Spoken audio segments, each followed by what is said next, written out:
Brittany, over to you, our Director of Communications at Cash. Take it away. Oh, and you're muted. Still muted. Okay. Good morning, everyone. How are you? I'm really glad that you're all here today, bright and early. Like Kelsey said, this is a part 2 of a conversation that we had yesterday, but if you weren't a part of that conversation, that's perfectly okay.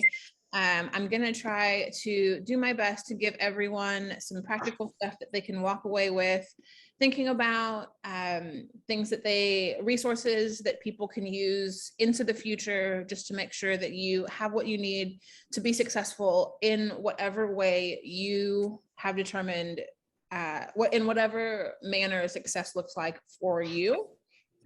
So I know it's early, but I wanted to start with a poll, and you can either unmute and shout out your answer, or you can answer in the chat. But I'm really curious about how each of you, well, number one, where each of you are from.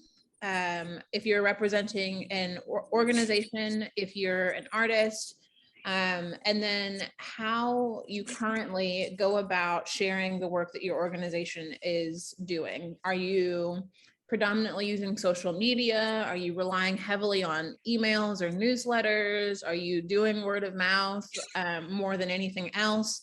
How are you currently, where are you from?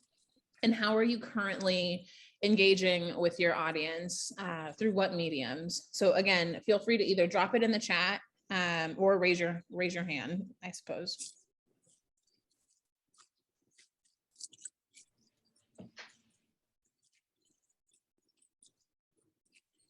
Don't all speak at once. Did I summarize that well in the chat, Brittany? That it's what Cool. Organization you're affiliated with, and number 2, like how you engage with your audience. Is that right?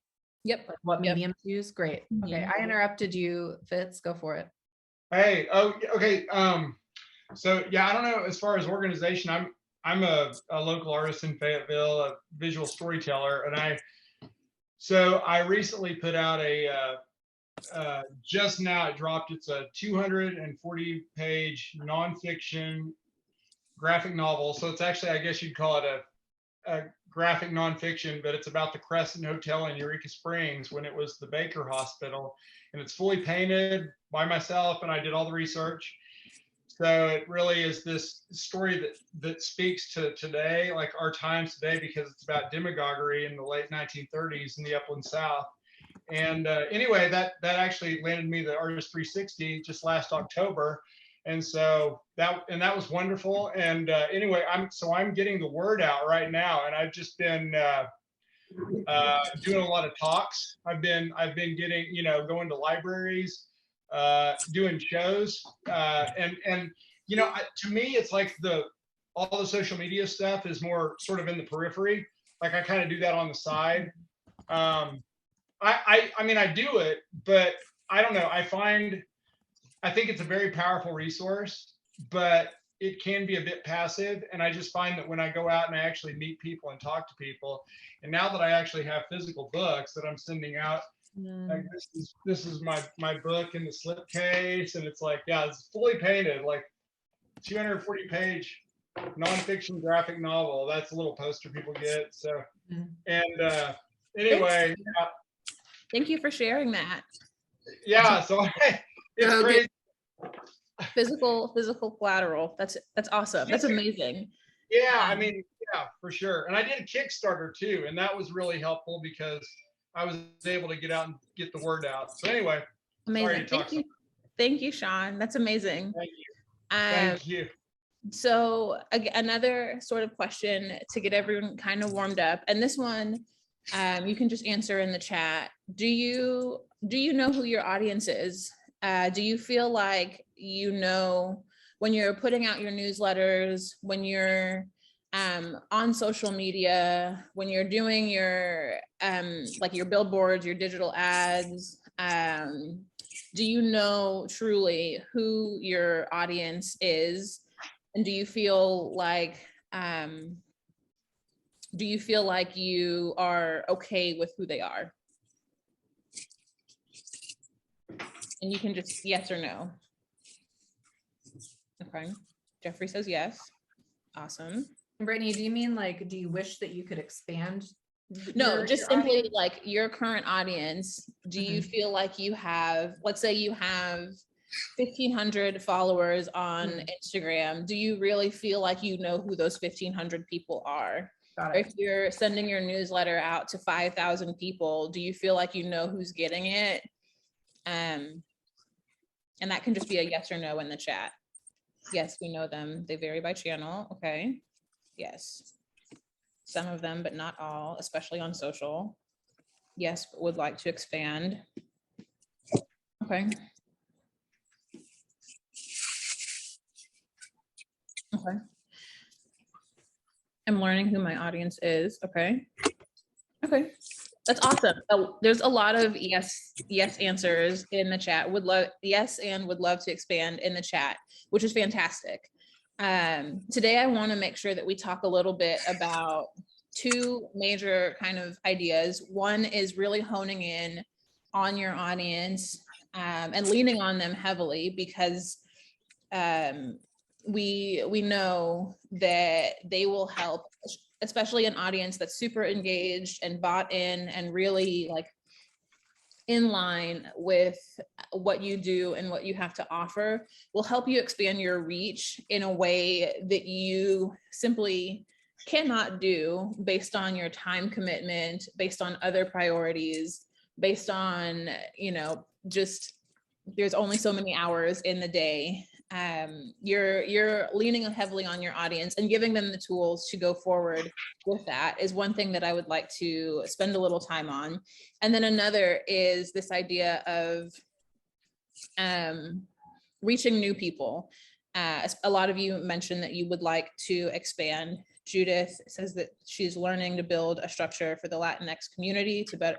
That's amazing. And I kind of want to come back to that idea, especially as a lot of organizations, and I know that there are some artists in the room who aren't affiliated necessarily with a major organization, but a lot of organizations are starting to think in particular about the Latinx community. So I think it's really interesting that that you are thinking about that so critically, Judith. So those are kind of two things that I want to focus on today. Do you know who your audience is and how you can get them to work for you a little bit, and then how you expand? I don't have any PowerPoint presentations or slides or anything, but I will have a handful of resources for you at the end of the presentation that you can use to put to work immediately, or that you can bookmark and come back to in the future as trends change, as you delve deeper into different ideas or topics, so that you can basically help yourself go forward in both directions. So one of the things that I think is really important and that you should be doing periodically, also I'm just going to frame this and North Street as a lot of tips that you can use as opposed to any sort of formal like how to. One of the things that I would encourage everyone to be doing on a regular and consistent basis, and by regular and consistent, I mean maybe once a year or so, once every 9 months or something, is to check in with your people. Ask them what they know about your organization, what value you provide to them, and then take a good look at those responses. And ask yourself if they align with what you think you offer or what your stated mission, vision, values are for your organization.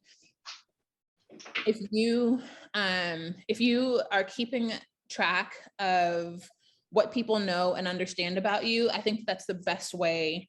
That's like a baseline form of communications, in the sense that people out in the community, especially in a community like ours that is smaller but mighty and growing, word of mouth and people talking about you is one of the best tools that you can use. I think Sean demonstrated that he's routinely out there talking to people, getting the word out about his book.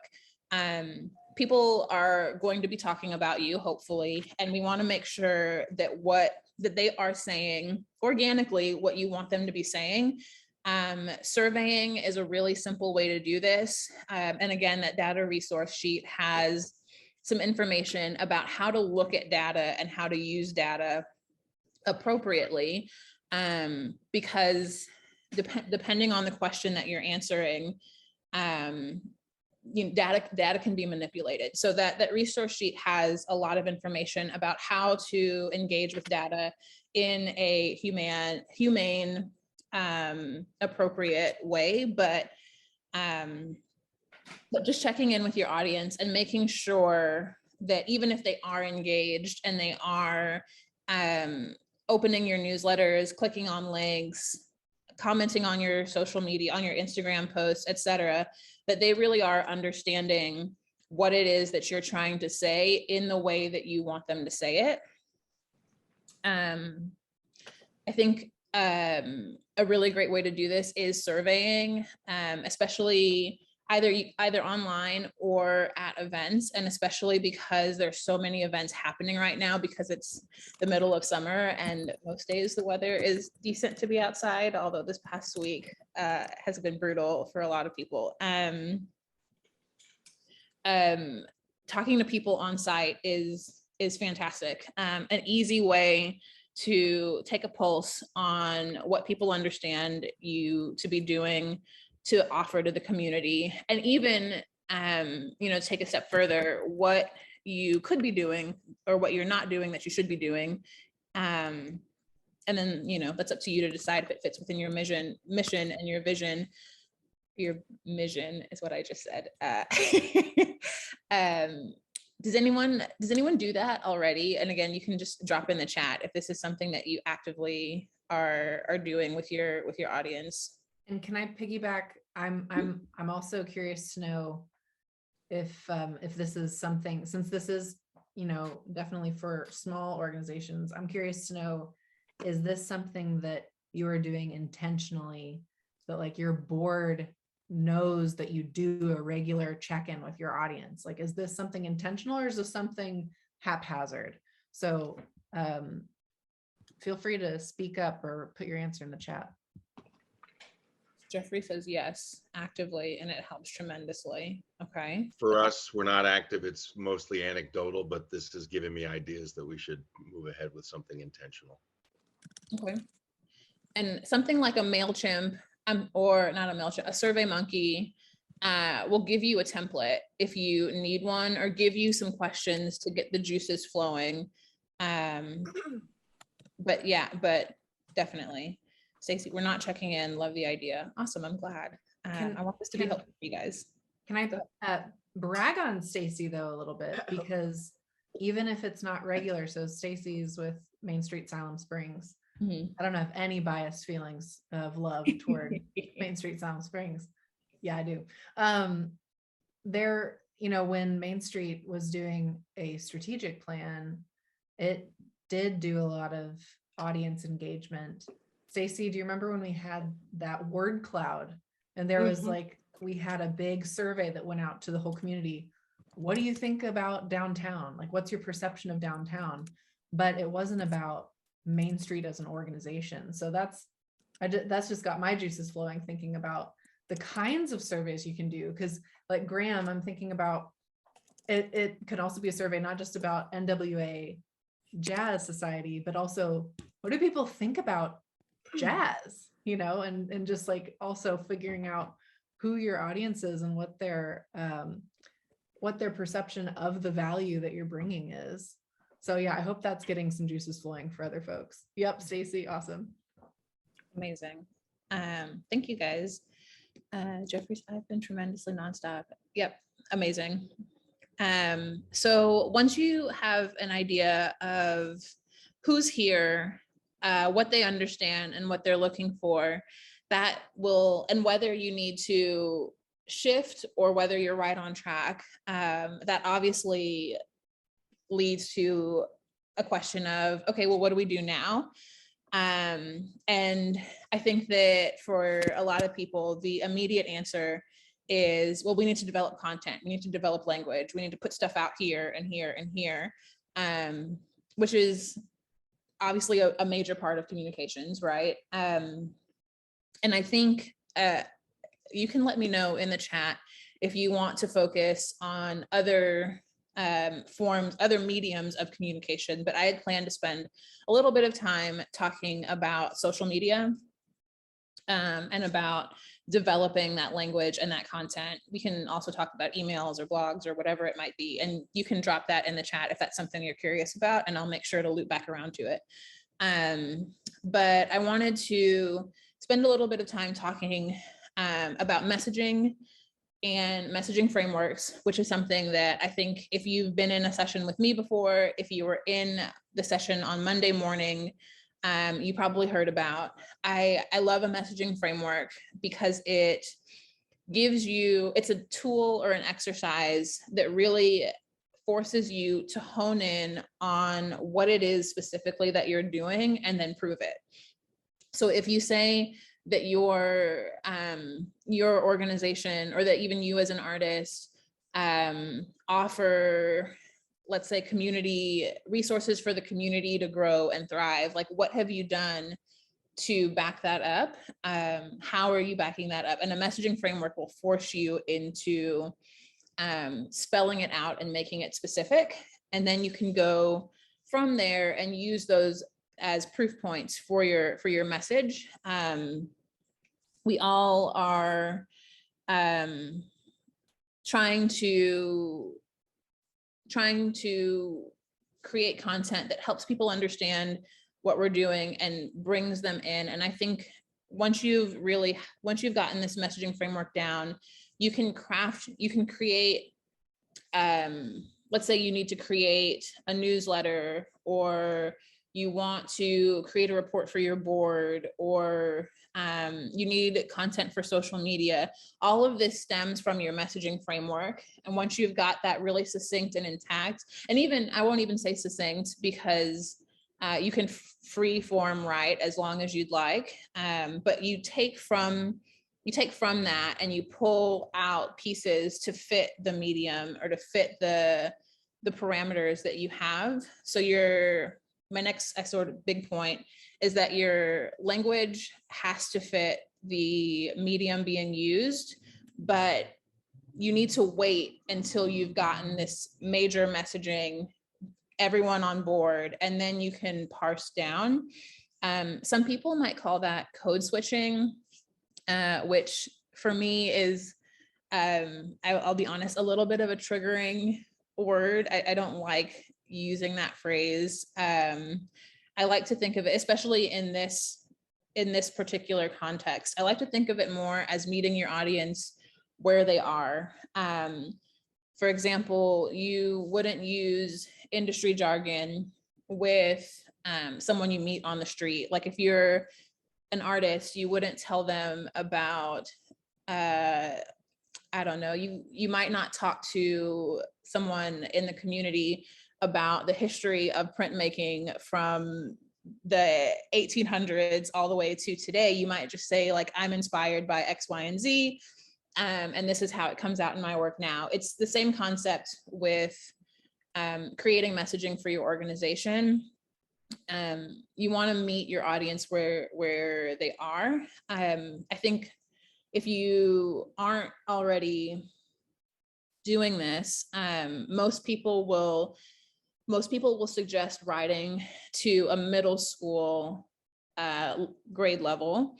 And that can be a little bit challenging if you are well-versed in your subject matter area, if you have gone to college and gotten a degree and you are really passionate about what you're doing. To be able to bring it back down can be challenging.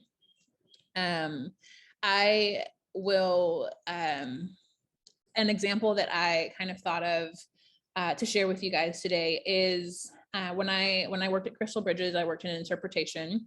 I worked between the curators and the communications team to create all of the text that you see at the museum, and which often meant sitting in limbo between people who are actual art historians who oftentimes have PhDs in art history, and having to go between them and the public to create something that if a family walks in and a mom needs to explain to her children why, you know, I don't know, why Keith Haring is an actual artist, why this is actually art. They don't need the PhD level explanation. They need the quick and dirty, perhaps middle school level explanation. And so you want to be able to give that to your audience. I'm going to stop here and just check in. Do you guys think about that as something is that something that you are actively working through or working on? Have you heard that before? Yes. Okay. Cool. Okay. Great.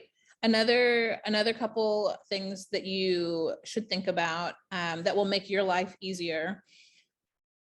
Are you aware of meeting your audience where they are in total? Oh, I'm just repeating you. Oh, Yeah. sorry. Okay. Another couple things that will help you, like I mentioned before at the beginning, it's really important to leverage your audience, the folks who are bought in.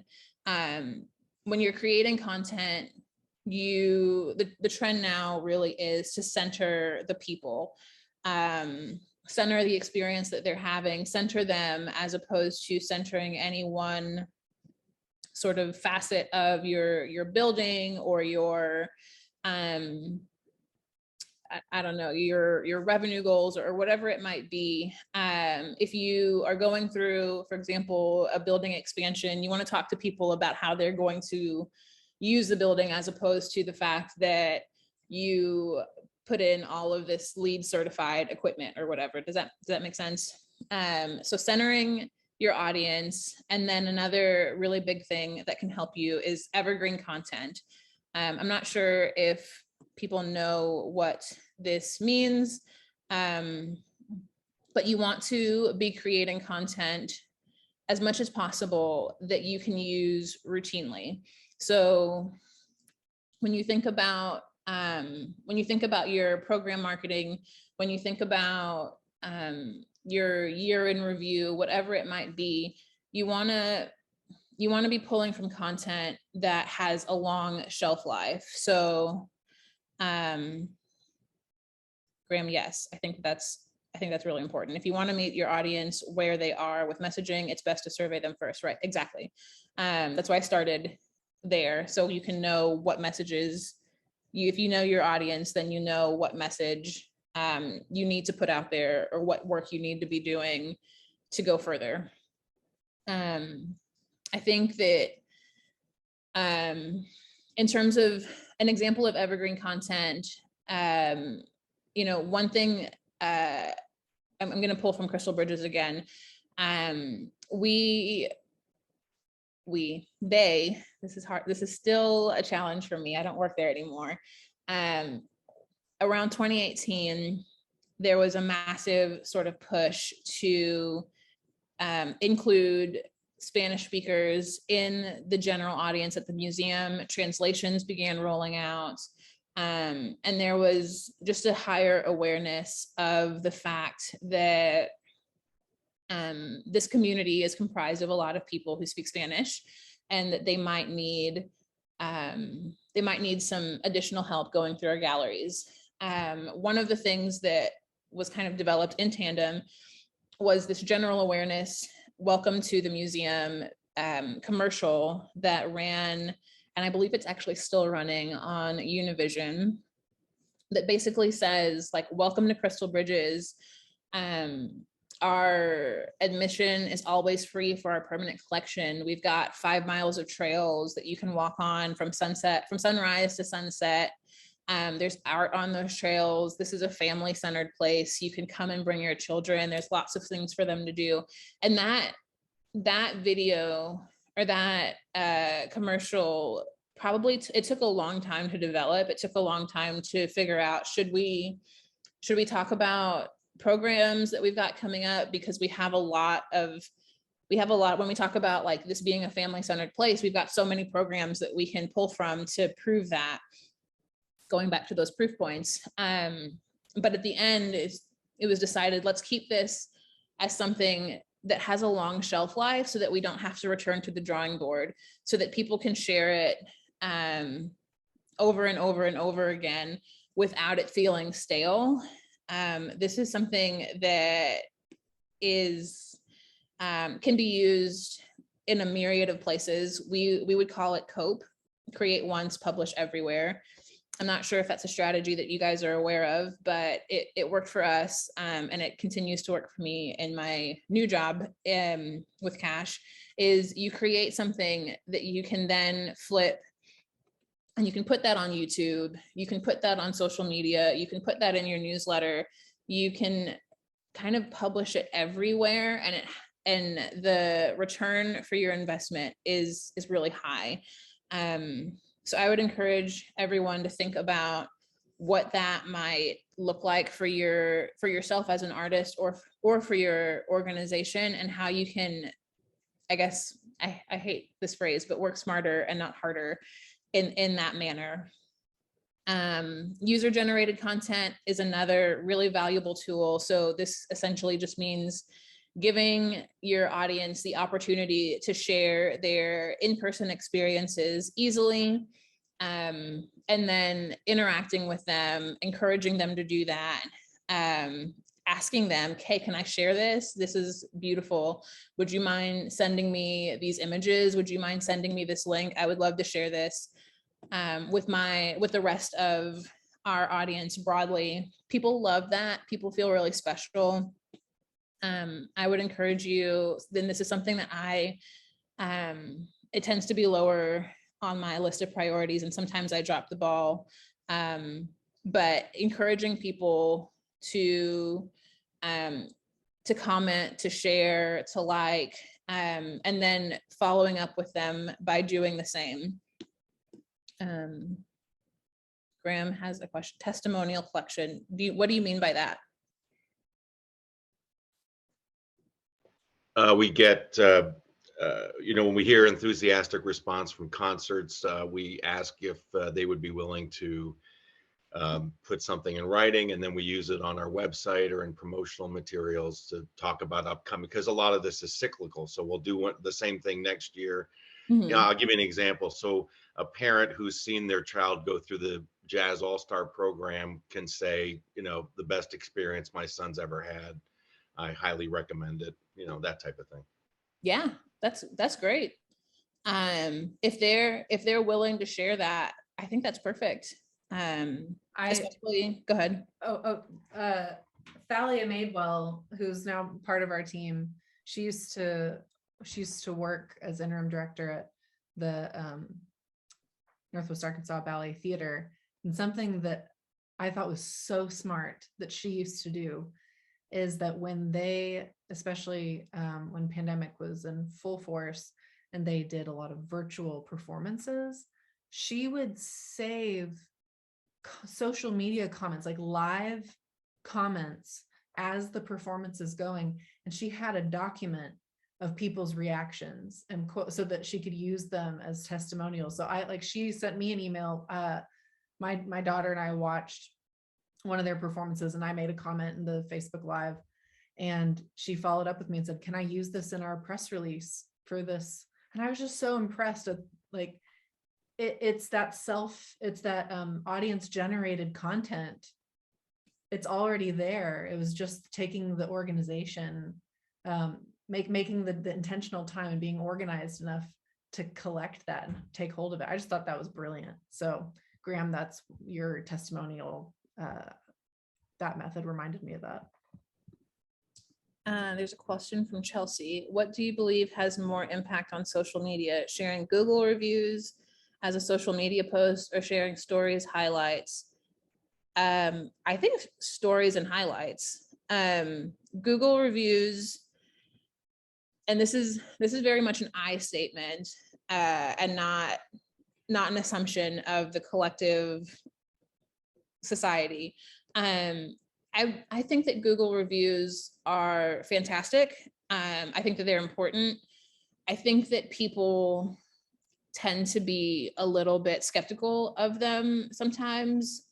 When you look at, if I Google somewhere and it's got 5 reviews and they're all like, this place is amazing, this is the best thing I've ever done. Sometimes I might be like, I wonder if, the director's friends just wrote all of those things. At the same time, when I'm looking, let's say for like a hotel or something, and I'm looking at reviews, I tend to split the difference.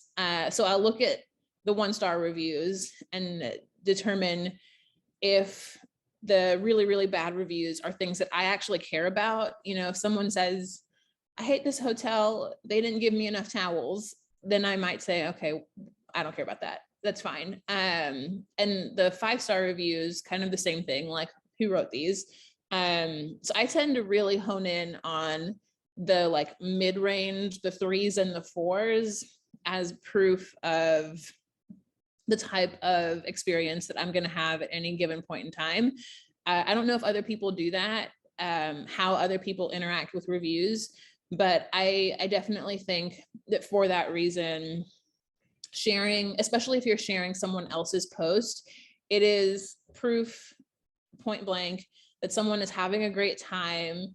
You're sharing their own sort of unfiltered thoughts that they can see, that the next person can see for themselves. They can click into that person's profile, get a feel for who they are if their profile is open. I just think it's a little bit more, personally, again, I statement, of an authentic sort of experience or an authentic sort of review of what you have to offer than an actual Google review. But I would be curious to know how other people interact with Google reviews or reviews in general, if it's something that you lean on.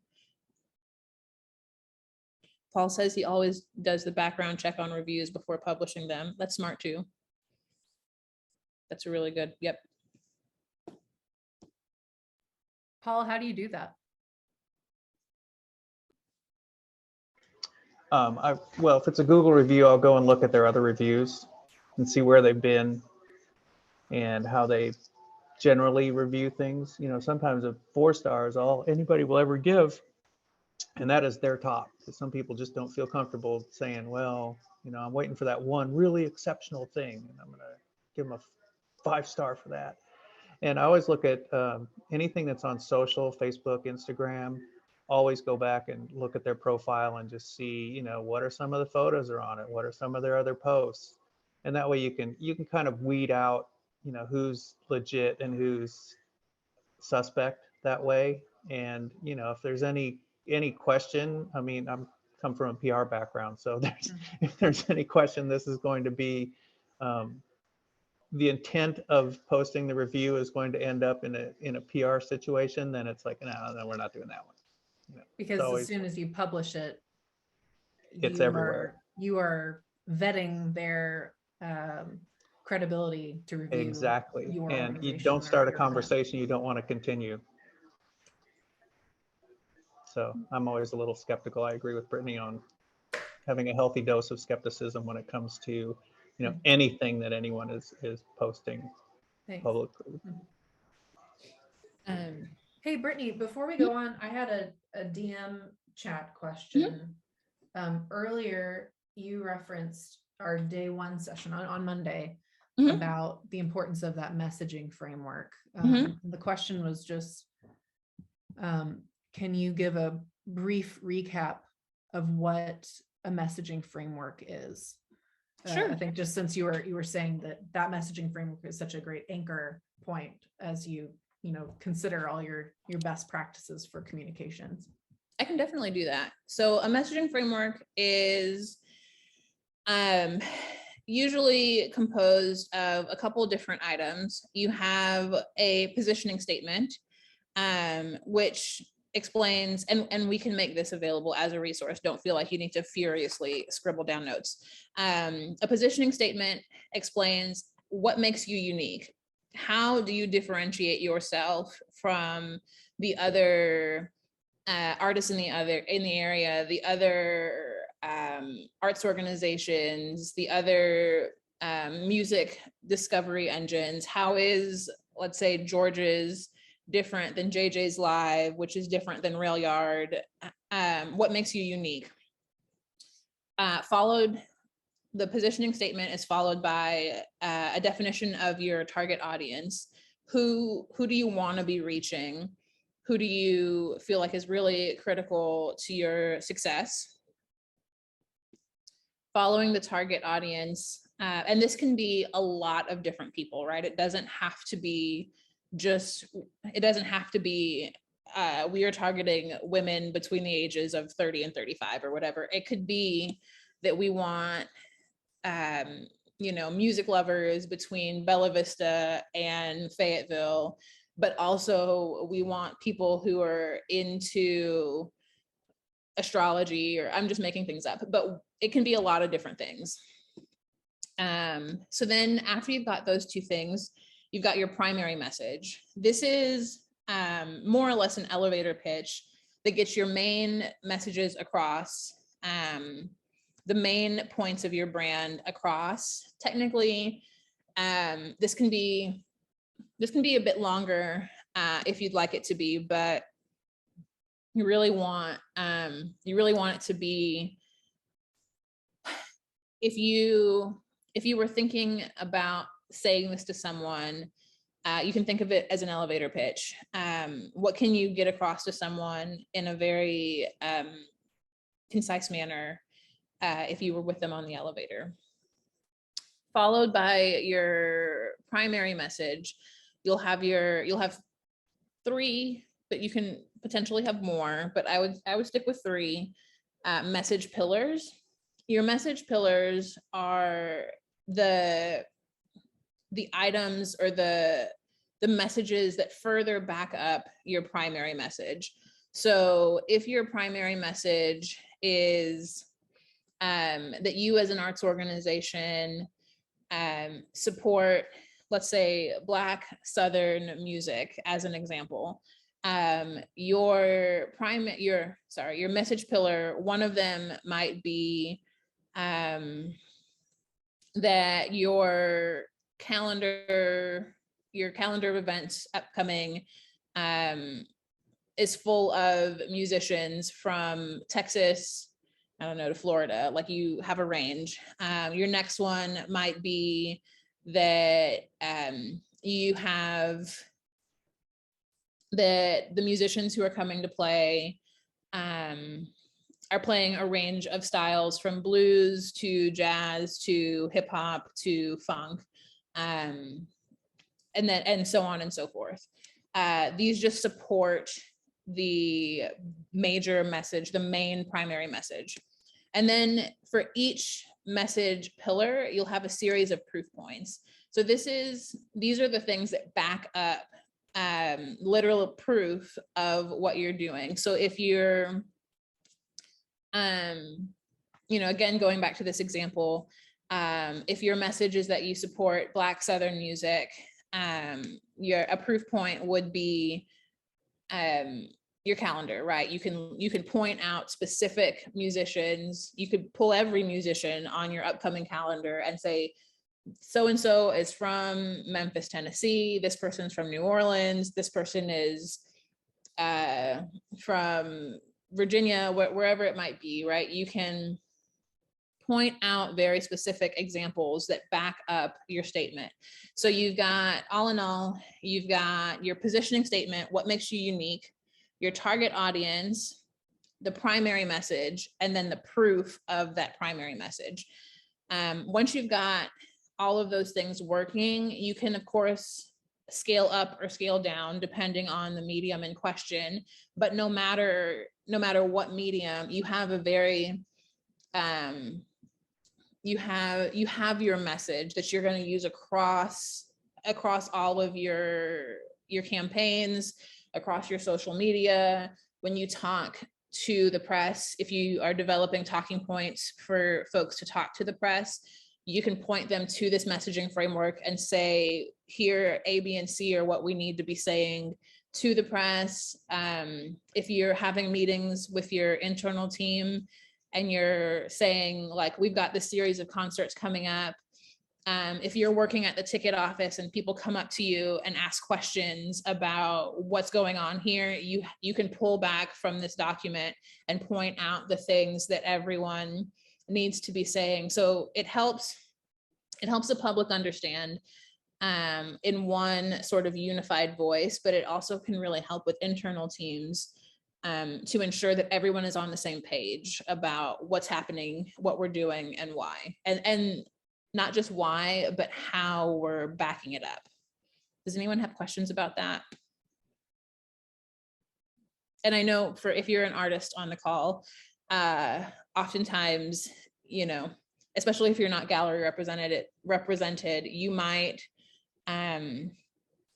be the one talking about yourself, making sure that, you know, everyone understands what you're doing. So you might not need to go through this rigorous of a process if you are the main person making the work, communicating about the work, showing the work, talking to people. But it can be a great exercise if you just need to put some thought into creating that messaging for yourself, coming up with what you're going to say, how you're going to say it, and how you're going to share it on Instagram versus in a newsletter versus when you're talking to, let's say, KUAF or someone. Brittany, you've talked about the importance of surveying your audience and really knowing your audience. Mm-hmm. So if there's folks in the room who do not have a messaging framework, Mm-hmm. Do you advise that people don't let that, if they haven't been surveying their audience, should that get in their way of starting the messaging framework? Or do you encourage people to like make this a priority to make sure you know your audience and build a messaging framework based on those surveys and what you know of your audience? I think it depends on what your goals are. And this is where, you know, I'm trying to have a conversation as opposed to like preach at you guys, because everyone's goals are different. I don't want to assume that I know what you're setting out to do in the next 6 months to a year or even tomorrow. But I would say that it could be kind of like a chicken and the egg situation, where if you survey your audience and they are not, and their understanding of what you're doing is not in sync with your understanding of what you're doing, a messaging framework can help you develop the messaging to get them on track. If you go the messaging route first, you could always put content out there, and then survey your audience to make sure that they get what you're doing. I don't think, I would start, especially if you've been doing things for a while or if you've never surveyed your audience before, I would definitely start with that sort of who do you think we are? What do you think we're doing piece? Just personally, that's where I would start, but I could see both of these things working together in whichever direction makes sense for your goals. Does anyone have questions about that? No, I was just going to say that you don't want to rely on your audience to tell you what you are as an organization. So you Exactly. really need to be firm in your mission and you know your messaging, and bring your audience with you on that journey. Exactly. Yeah. And you know, there have been times too where you know, when I was at the museum, we would survey people for things and they would be, you know, a lot of times people would be right on track, but they'll give you language, and this is kind of a cheat for me. They will give you language that you hadn't thought of, that you're like, that is fantastic. I'm going to use that. Thank you for that. So that can be helpful as well. What other questions do folks have? Are we still good? Okay, so I want to talk just briefly about the mediums themselves. I know I don't want to reinvent the wheel or tell people things that they already know. But I'm going to double down on this idea that you define your own success. You determine what you want to accomplish, and that doesn't have to look the same as someone else.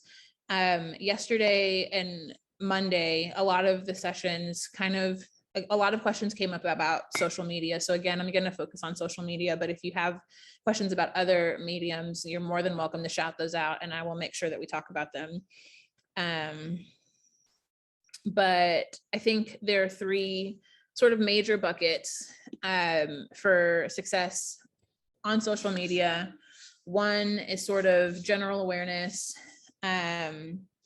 If general awareness is your goal, then you'll want to focus on creating content that is that the algorithm is going to find favorable, because the algorithm is what's going to push views. A lot of times you'll want to focus on what are the trends saying you should be doing right now, and right now that's a lot of reels, a lot of videos. I don't think that anyone loves that, because creating reels and videos are much more time consuming than sharing images. So I wouldn't be surprised if that changed here in the near future, but for the time being, especially with the rise of TikTok and platforms like Facebook and Instagram trying to keep up and not be overtaken by TikTok, your video content is going to be highly favored by the algorithm. It's more likely for people to see that. So if awareness is something that you're after, I would go with that. I would focus on what the algorithms are saying, and then also focus really highly. Well, you should be doing this at any point, but really be focused on what your audience, on when your audience is online. If you're on the big social media platforms, you have, especially if you're a business profile, you have in your tools a pretty good read on when your specific audience is online and when you should be posting. In general, you can look at kind of like the mess of all Facebook users and what the trends are there, but you can also narrow down and look at your specific audience. In general, people tend to be highly engaged during the week, not as much on the weekend. Mornings tend to be better. Evenings tend to be better than the middle of the day. You'll do better to post, for example, at like, let's say 8 p.m. as opposed to like 2 in the afternoon. That's, people are working, they're not really like scrolling. But that depends on what you and your audience is doing. So I would encourage everyone to dig into their own metrics as soon as they have the ability to do so. That's always really insightful. And then keep checking in, because that can change. Did you have a question, Kelsey? I'm just curious, for those who are in the room, can you please put a 1 in the chat if you are responsible for your own or your organization's social media, and put a 2 in the chat if there is a team member who handles that? Okay. I'm just thinking to myself as you were talking, Brittany, that that's a really good question. Even if you're not the one who's doing your social media, I'm just wondering to what extent it's helpful to have an idea of these basics of social media, so that there can be some camaraderie with whoever is in charge of social media, of like, in staff meetings, maybe getting an update, like how have our algorithms changed, or what's popular right now, what's working for our organization. Because like you just said, Brittany, what may have worked a year ago or even a few months ago may not be working now. That's great. Yeah, Jeannie, exactly. So you direct it, so you have to know how to keep up with the trends. Okay, Yeah, I was just curious what we had in the room. So thanks, everybody. That's a really good question. Thank you. One thing also, if you're not directly responsible for social media, but if you are, I'll say higher up within a company or on the board of a company, something that goes a long way and that makes people feel really good is when someone who occupies a leadership position or role like comments on those posts or interacts with people. If your organization posts a video and someone says, "This is the greatest thing I've ever seen. Thank you for sharing that." And you go in and say, "Oh my goodness, thank you so much. That means so much to us." That goes such a long way, especially knowing, especially when the person knows that you are affiliated with this organization and that you occupy a relative leadership position, just because, I don't know, nobody's really expecting that. It kind of feels the same way if you comment on like a celebrity's Instagram and they like it. Like if I ever commented on like Rihanna's Instagram and even if she just hearted it, she doesn't have to say anything, I would feel like, oh my goodness, this is the greatest day of my life. So it's that same kind of concept. That's a silly example, but that same sort of concept. And you don't necessarily have to call out who you are. People who are really plugged in will probably know who you are. If you're an artist and you comment or respond, it's the same sort of concept. It goes a long way. So even if you're not directly responsible for putting out content, pushing out content, if you engage, that means a lot. I assume that goes for your board as well. Like if there's ever something that's doing really well and you say to your board, now's the time to comment on this. Is that? Yeah. Interesting. And you can, as a social media manager or just comms team person, I don't think there's anything wrong with deploying your board or leadership in that way and say, like, we have something really special that we're about to share. We would love it if you could engage in whatever way that looks like. If that means sharing it on your own, commenting, like keeping an eye on the comments and like responding to people. And responses can go, as everyone knows, responses can go a complete opposite direction, right? They're not all positive, and that's okay. I think it goes a long way to allow some of those negative comments to stand, just to demonstrate that, like, this is an open platform. Again, things don't have to be abusive or really mean-spirited, but allowing people to voice their opinions in both directions is also really important. I'm keeping an eye on the time, so I'm gonna breeze through the next two things. One of them I kind of already started on is just that piece of authentic connections. A lot of the major firms are employing people whose specific role is community engagement. I have a friend who works for Penguin Random House.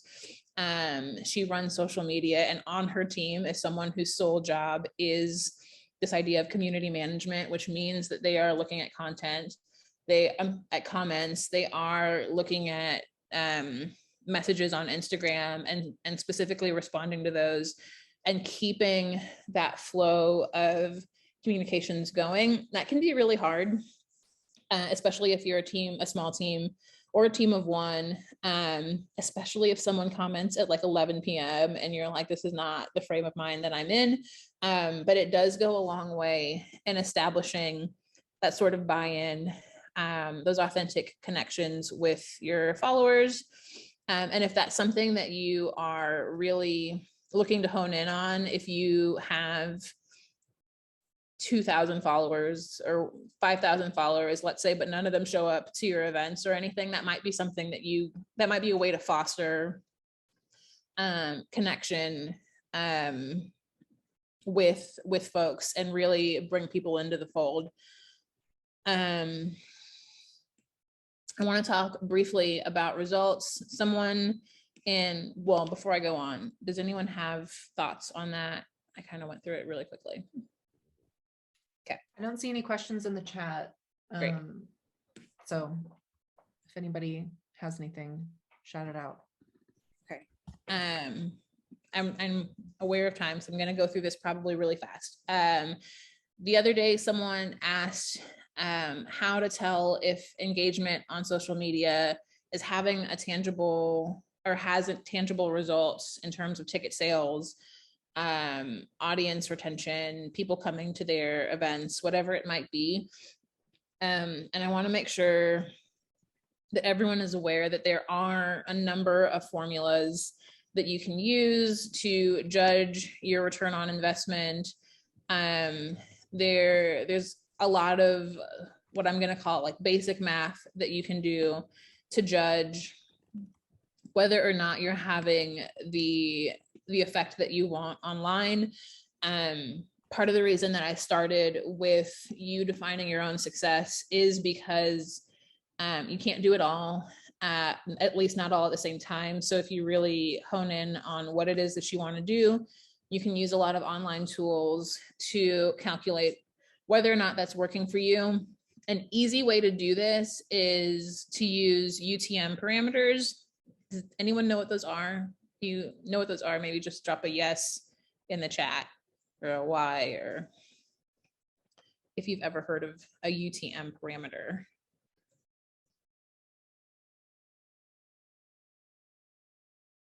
No, okay, have not. Okay, cool. So that's a really fancy word for links. If you've ever subscribed to a newsletter and then clicked a link, if you look at the link itself, it's chock full of a bunch of crap on the back end of the link itself. That link tells the person who sent the email a ton of information. And you have the ability to do the same thing for your own events, for your own social media. There are a number of platforms that'll make it really easy for you. Google has one, Hootsuite has another, Google Analytics specifically. If you use a social media manager tool, it'll do it for you. It has that potential. You can put in, some sort of like tracking language that you yourself create that'll make it easier when you go through and you look at your analytics to see where people are coming from. You can have, if you have ticket sales, you can have your ticket manager bake in like codes and things into the link so that this person is buying from a link that I shared on social media. This person is buying from a link that I shared in my newsletter, and you can tweak that language in a way that makes sense to you. So again, I'm not going to tell you specifically what to use, but you have the ability to create and customize in a way that when you look back, you can say, oh, this is where that person came from. But those are a really great tool and a really simple tool to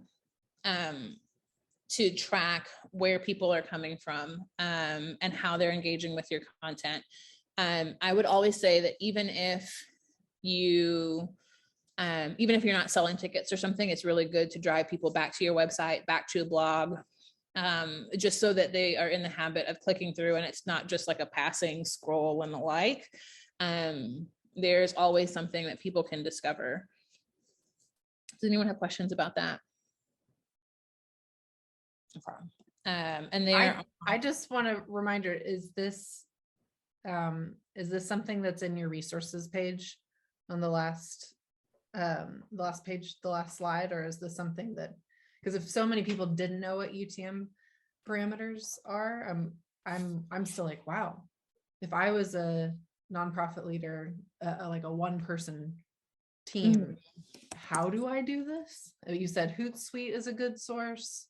I can, if it's not, let me look. I will put it in the resource page. Yes. Not there currently, but I will put in like a how-to on how to use them, how to get started with them. That's Someone, a really cool trick in terms of your adding to, we all only have so many hours in the day. So whatever effort we put in, we want it to be efficient. We want it to be effective. And so I like this tricky way of looking at, so where are the sales coming from, or where is the engagement actually coming from? Is it the newsletter? Is it that email campaign? Is it that, I don't know, that social media post? It's really cool. okay. We have just a few more minutes, and I want to make sure that there's time for questions, comments, other thoughts, things that I didn't get to that you wish I did that we can talk about briefly. I just want to make sure that everyone feels good about leaving this session.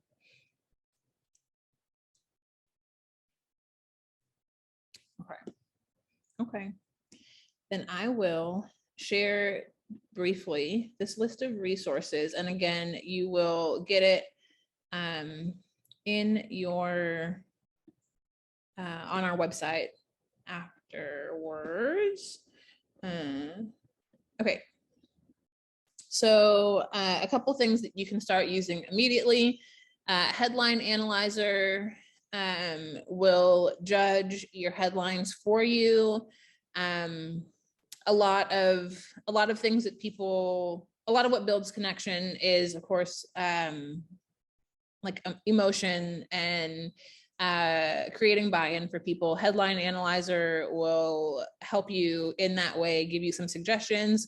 Grammarly is a free tool. It's a plugin that you can connect through, I think, both Chrome and Safari, whatever browser you're using. It will check your grammar for you. It's free to use, but there is a premium which will do a little bit more. I find that the free version is just fine. The Hemingway app is very similar, but rather than looking at your grammar, it looks at clarity. It judges passive voice, things that you can get rid of to make your writing stronger. SMU Data Arts is a really great, just like all around sort of team of folks who are based out of SMU in Dallas. They are specifically focused on compiling data specifically for arts and cultural organizations. They make that data available. They offer a series of workshops and webinars to teach you how to look at data. They're, as many of you may know, the way that you interpret the data can change based on who's talking or what the question is, which means that it can be manipulated. But they really focus on helping you use your data to the best of its ability, how to interpret it in an appropriate manner. Capacity of an Interactive, is a company based in New York. They focus on digital marketing, but they've got a lot of great resources on newsletters, blogs. They have a really fun social media content calendar. It's seasonal, and it's just like, here are things that you can post. Like, for example, there's one, I had no idea. I think there's a day in August that's like National Hip Hop Day. I'm going to post something on that day about our program Ground Waves. Had no idea that that existed, but it's that kind of fun and engagement activity. They also have a lot of webinars, a lot of how-tos. They also offer consulting services. I haven't used their consulting services before, so I'm not entirely sure how expensive it is, but they do have a lot of free content on their website. They also have a really great podcast where they interview arts practitioners all across the country. HubSpot is a long time communication strategy, website, guides, trends, analytics. How do I build a newsletter? How do I create a social media strategy? Future Social focuses specifically on social media strategy, as does Geek Out. Social media image sizes are super helpful. Although if you use a tool like Canva or something, it'll do it for you. But if you're creating images and you need to know how to size it, that's there. And then I dropped in a link for UTM parameters, basically a how to and how to think about it.